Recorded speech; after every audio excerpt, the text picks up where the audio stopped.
The board entered executive session at approximately 11:58 a.m. for the purpose of conducting business and discussions regarding litigation matters, Mississippi Society of Disabilities versus Vandercoat et al. And Hearn versus Hines County. These are purposes authorized for executive session by Section 254174B and G of the Mississippi Code as amended, which permits executive sessions for strategy sessions or negotiations with respect to prospective litigation, or issuance of an appealable order, but an open meeting would have a detrimental effect on the litigating position of the public body. And G, transaction of business and discussion regarding the prospective purchase, sale, or leasing of lands. Those present in executive session were Supervisors Robert Brown, Doug Anderson, Peggy Hobson Calhoun, Bill Fisher, and Kenneth Stokes. Also present were Chancery Clerk Eddie Jean Carr, County Administrator Carmen Davis, Board Attorney Crystal Martin, Deputy Sheriff Ronald Woods, Budget and Finance Director Lily Woods, Public Works Director Carl Felix, and from Wagner Engineering, Joey Case, who entered at approximately 12:20 p.m. First, there was discussion with regards to litigation at Mississippi Society of Disabilities. The Board Attorney updated the board on the status of this pending litigation. There was discussion of this matter with a motion by Supervisor Stokes, with a second by Supervisor Fisher, all supervisors voting aye. It was resolved to authorize the Board Attorney to undertake certain actions with respect to this pending litigation. Next, there was discussion regarding Hearn versus Hines County. There was additional discussion on this matter. No action was taken. Third, there was discussion regarding the Byron Clinton corridor. Mr. Joey Case of Wagner Engineering updated the board on the status of pending acquisition of properties along the corridor. Upon motion by Supervisor Fisher and a second by Supervisor Calhoun, Supervisor Brown voting aye, Supervisor Anderson voting aye, Supervisor Calhoun voting aye, Supervisor Fisher voting aye, Supervisor Stokes voting nay. It was resolved to accept the recommendation of the right-of-way acquisition team to acquire parcels number 120 and 121. The board had additional discussion with regard to the status of property along the corridor. Upon motion by Supervisor Fisher and a second by Supervisor Brown, all supervisors voting aye, it was resolved to return to open session. The board returned to open session from executive session at approximately 12:42 p.m. No other action, vote, or discussion of any kind took place in executive session. Okay, thank you very much. We'll now go to Supervisor Fisher, and then we'll go from there. We have one additional item from Supervisor Stokes after Supervisor Fisher.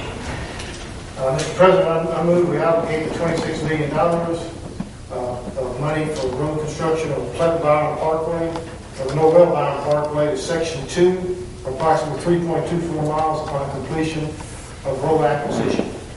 Okay, it's been moved. Is there a second? Second. It's been moved and properly second. All in favor of? Aye. Opposed to? No. Motion passes. Will the clerk please read the order? Resolved to obligate $26 million to Section 2 of the Byron Clinton corridor, Norwell Road corridor. It's 3.24 miles. Okay, thank you very much. Now we'll go back to Mr. Stokes. Thank you, Mr. President. Mr. President, I want to bring up Mr. Bingham if he'll come up with my motion to deal with this item. See you later here. Mr. Watkins. Mr. Bingham. Yes, sir. We had your company. Put it by Mike so he can. We had your company several weeks ago. We studied the feasibility of this parkway. Is that correct? Yes, sir. And your company would not have been limited to build or not to build, but whether or not it's financially feasible and all the segments of the word financial to have a parkway. Is that correct? That's correct. You got it already started doing some of the work? That's correct. Mr. President, I move that we continue the relationship with Mr. Bingham's company and allow them to complete their job. Okay. Mr. President, before we take the vote, I would like to hear from our Hines County Economic. Got to carry the motion first. Yeah. Okay. It's been moved. Is there a second? Second. It's been moved and properly second. Discussion. Mr. President, I would like to hear from our Economic Development Director, Blake Wallace. Okay, Mr. Wallace? Mr. Wallace? Yes. Can you turn the volume up? Ray, have you turned the volume up? Okay. It's on the side. Can you hear us? I hear you now, yes. Okay. Would you give us a report from the district regarding the economic impact study? Someone's going to have to relay what the supervisor was saying because it's breaking up pretty bad. Said it's breaking up pretty bad. So can you repeat the question? Asking what progress has been made. She wants a progress report on the Byron Clinton Quarter feasibility study. Okay. Can everyone hear me? Yes. Yes. Okay. After on the trip to Washington, we picked up a lot of good information while we were there. And since we got that information, we have started meeting with organizations in order to, what we think now is you're going to need much more than just an economic impact analysis of the corridor. It's going to have to be part of a full-blown feasibility, or that's probably not a good word, but a plan that takes us all the way through implementation and does it over a realistic time horizon. And we're thinking probably at least a 30-year time frame. And within that, there will be an economic impact analysis done based on assumptions that we make over that 30-year period. And we have found the expertise to get this done, and we will have a proposal ready for you by your next board meeting. But it is going to be a substantial amount of work because in order to be able, from what we gleaned from our meetings in Washington, we're going to need an instrument to show our funders that we're going to be asking for additional funds, whether it's the state of Mississippi, whether it's the federal government or whoever. We're going to have to be able to answer some very detailed questions for them. And it's going to require the type of plan that I'm talking to you about now so that we can show them what we think the return on investment is going to be via job creation, tax collection, and those kinds of things over a realistic time period as the corridor develops. And what would really also be able to assist this plan in a big way is we at some point need to know how the segments are going to fall out. So if there are 3 or 4 additional segments to complete on the corridor, we really need to know what order they're going to be done in, 1, 2, 3, and 4. Because once we put this plan together, we really need to stick with the plan, or we'll have to spend additional money to come back and try to redo portions of it if we decide to deviate from it. So we located the expertise to be able to do the things we want to do and give you a very, very solid implementation plan to move forward with not only being able to attract the funding to the corridor, but have a time horizon on how long we think that it's going to take the corridor to develop to the point to where return on investment is substantial and that is going to encourage the funders to keep funding the construction of the corridor. Okay. Mr. Wallace, do you have a general estimate of how much it will cost to conduct this impact study? Okay. Can someone? Yes, hey, Blake? Yeah, she said, do you have an estimate on the cost? No, we do not. We will have an estimate on the cost at your next board meeting. Will We it, still have some things to put together, but we will have a cost estimate for you when we bring you the proposal. do you think it will cost in the sum of $200,000? We didn't hear that. Can someone repeat it? Do you think it will cost in the in the area of $200,000? We do not know yet. We do know that it is going to be more than we anticipated on the, we were looking at doing simply an economic impact analysis at one point, and that would have been less than 200,000 for sure, and probably less than 100,000. However, that is not going to, in our opinion now, after we were able to meet with our delegation in Washington, that is not going to satisfy their continued funding of the corridor. We're going to have to go a little more in depth than we previously thought. And that's why we would really encourage the board to let us have the time we need and come to you at your next meeting so that we can fully explain this, and we'll have very detailed proposals for you at that time. And then the board, at that time, you can, decide which way you want to go. We're not saying that, you're going to absolutely positively agree with what we're going to put to you. But I think when we lay it all out to you, you're going to see that it is going to be something that is important.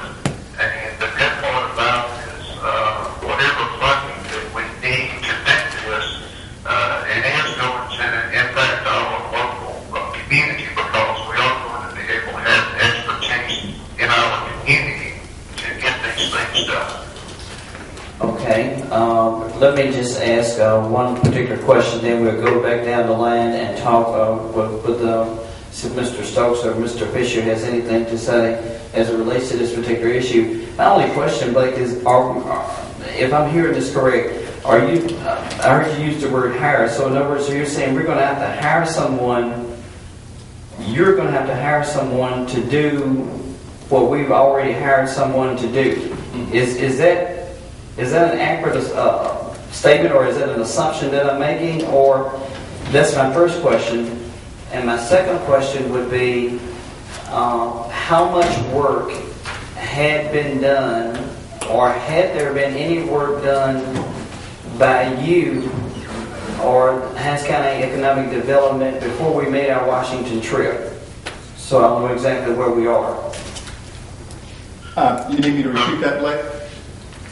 Okay, I think you should repeat the first question. Okay. The first question was, are you suggesting that you hire someone to do for a project that's already been hired by the board to do?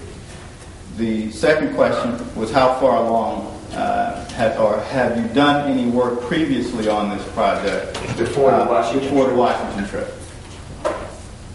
And, okay, so the board has already hired someone to do what?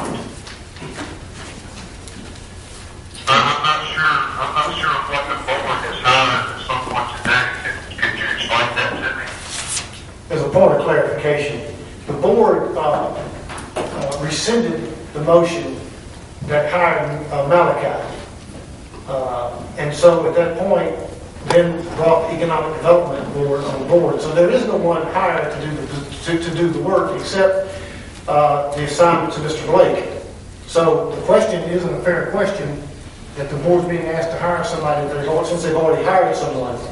All that work was rescinded a few weeks ago, and then the Economic Development Department was put in charge of that, and that's where we are right now. Did I miss a vote when we hired? Yes, you did. You left after you never came to the I'm talking, we executive session. We voted on Hines County. I'm telling you. We should have. We have, there is, it's in the minutes. If you read it, Not paperwork. it's in the minutes. So it got to be a signed contract. No, listen to what I'm telling you. Yes, After the executive session a few meetings ago, that you didn't attend, there were three of us left. Mr. Anderson left and you left. And Mrs. Calhoun, Mr. Graham, and I were left. And Ms. Calhoun made a motion to rescind Malachi. I seconded the motion and it passed 2-1. And it's in the minutes of the meeting. They were then assigned, economic development, Mr. Blake was assigned, requested to do that work, and that's where we are right now. Okay, only thing I'm saying, and it don't take a whole lot, this is not rocket science. If there's a contract, somebody show it to me. That you don't have to have a contract. We don't contract with We our did with employees. government. We got government. I bet when we finish with him, we're going to have a contract. We haven't That's how today. government works. We haven't had a contract today. That's why been we get worked ready on. to vote so we can get a contract. And Mr. Blake is bringing that information to us next week. We can call the question, Mr. President. Okay, it has been moved and properly seconded. All those in favor? I have a question on the motion. Okay. What are we asking Malachi to do? Okay, one second. Let's try to make sure we keep this in order. If Mr. Stokes would just repeat his order, and we already have a motion and a second. I just want for clarification what his motion is. We're asking Mr. Bingham and Malachi to continue the feasibility that would include but not be limited to build or not to build the parkway. Okay, it's been moved and properly seconded. All those in favor of? I have a question. I'm unclear on this. Because the motion to build has been passed for a long time. So how does a feasibility study, when millions of dollars have already been spent, how do you do that study? It's not limited to that. Well, what else is involved? I mean, you just open the door for somebody who bills by the hour to come in and hand us a bill for an untold amount of money. I'd like to know exactly what you're going to do. Well, I understand from what I heard from the other gentlemen, they haven't decided on how much they're going to charge. So how are we going to come with money amount anyway? They're coming to the next meeting with that information. But look, we got a Let me suggest that we hold off on taking a motion until our next board meeting, and we can get all of the facts that we need. I don't see a haste. Call the question, Mr. President. Let me say, I don't see a haste at this point of doing the impact study. We have been told by our congressional delegation that we must have the funds obligated by the fourth quarter of this year, or those funds will be rescinded. We also gained support from our congressional delegation. All of our members support Hines County's project. Call the question, Mr. President. Okay. We now have a... Wait, let me just say one other thing. So what you're saying, that if an impact study comes back and say that the project is not a viable one, which has already been determined that it is very viable, that we discontinue and that the funds that we've already spent will be wasteful spending? Is that what you're suggesting? Yeah, this board has a short-term goal to complete segment 1 of the project based on the current funding that we have. We have $26 million on hand to complete a segment, and that is a short-term goal for Hines County. Our long-term goal is to complete all 18 miles of the project. And in order to do that, we must do it segment by segment. I don't know of too many highway projects that have been completed from the terminal or the origin of that highway to the end. I just don't know of too many highway projects that have been completed from the origin to the end. It takes government years to complete the entire length of a highway project. highways are not built overnight. Again, it takes years because funding, the entire funding for the project is not in place. So government operates on a portion of the highway. Then when additional funding comes in, then government extends the highway length. And again, as more funds come in, government tries to complete the project. So if you know of any highway projects that were completed from the beginning to the end, it must have been a short highway, it wasn't a long one. Okay. We have a motion by Mr. Stokes. We have a second by Mr. Anderson. All those in favor of? Yes. Opposed to? No. Motion passes. Will the clerk please read the order? Resolve to continue the relationship with Malachi Financial Products to continue the feasibility study to build or not build the Byron Clinton Corridor Parkway. Thank you very much. Are there any other issues? Yes, I have a question. Okay. Is there any need for Mr. Blake Wallace to bring back his recommendations? Well, Next week? I would like to hear Okay. from Mr. Wallace. Well, I would too, but I think that now that we're going to pay Malachi an untold amount of money for work undesignated, that they should do their own work to determine what kind of study they should have, not take Mr. Wallace's work and claim it as their own. And I also think that it is a slap in the faces of our taxpayers not to know what they would be paying for services rendered for an impact study. I don't know what bill that you're going to bring back to the county, but again, I think this board should have at least a number, and before you all were recommending $200,000 to work also with Wagner engineers in conducting this study. So really, we don't have any information other than you want to do the project.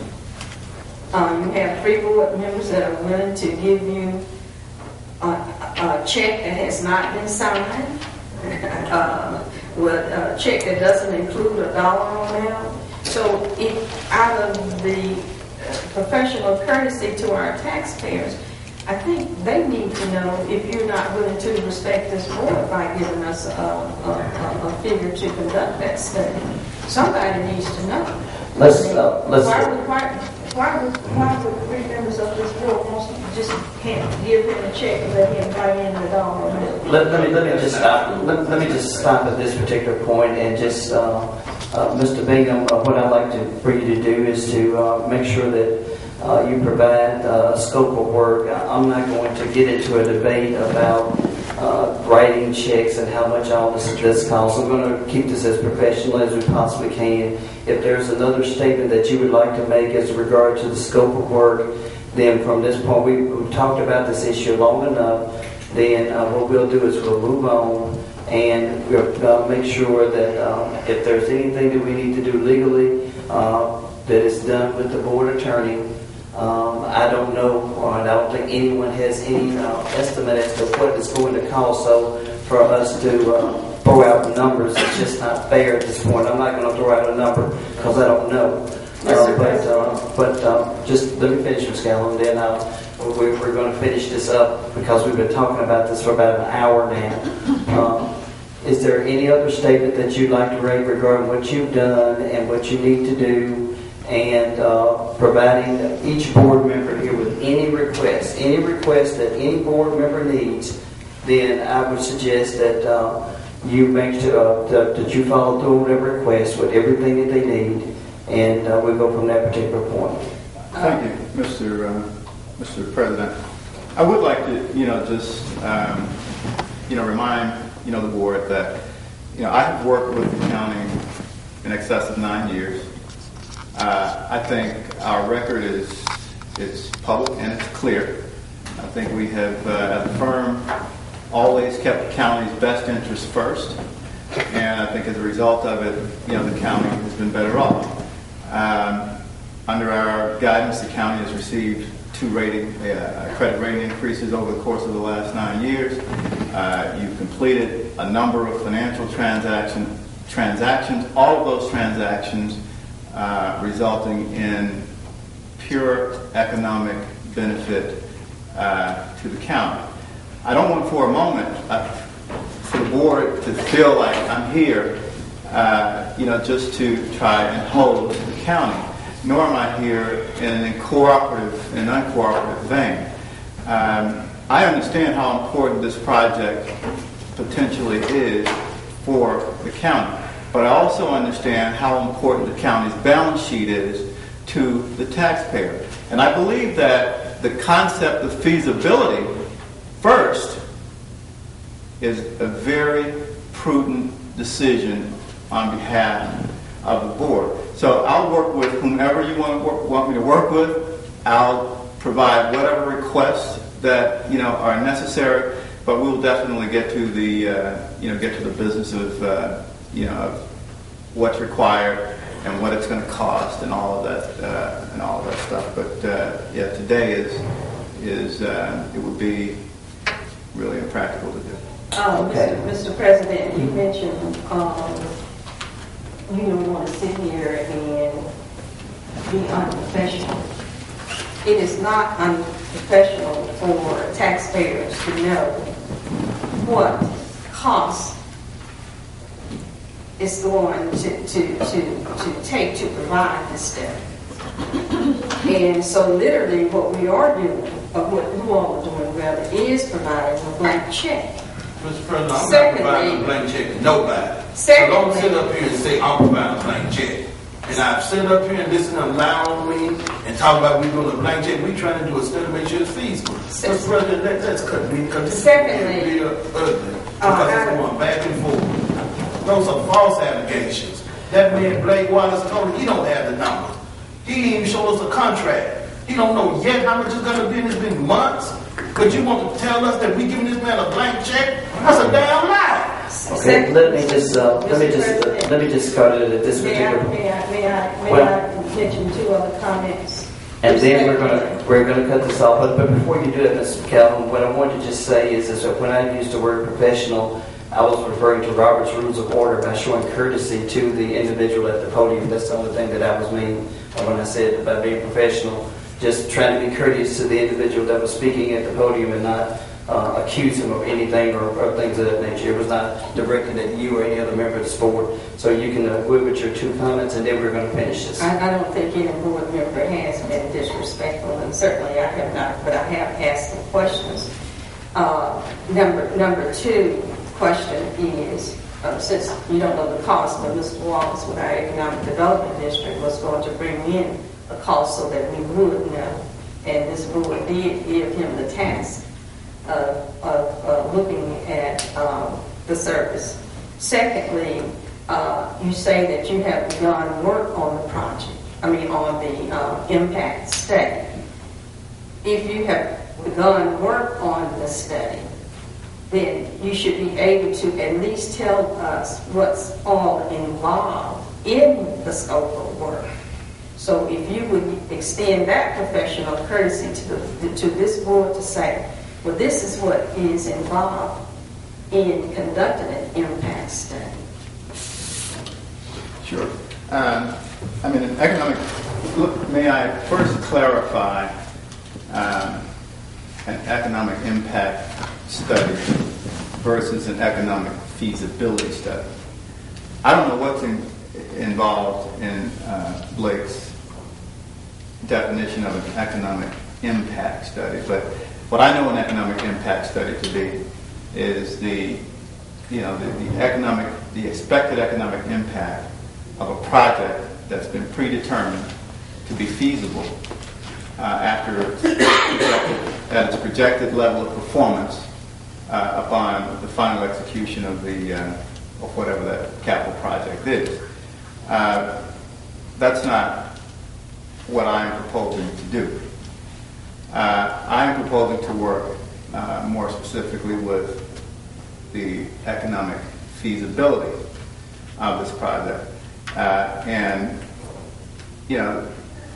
just to give you the 30,000-foot view, what an economic feasibility study will do, it will take a global look, regionally, and hone it down to the local project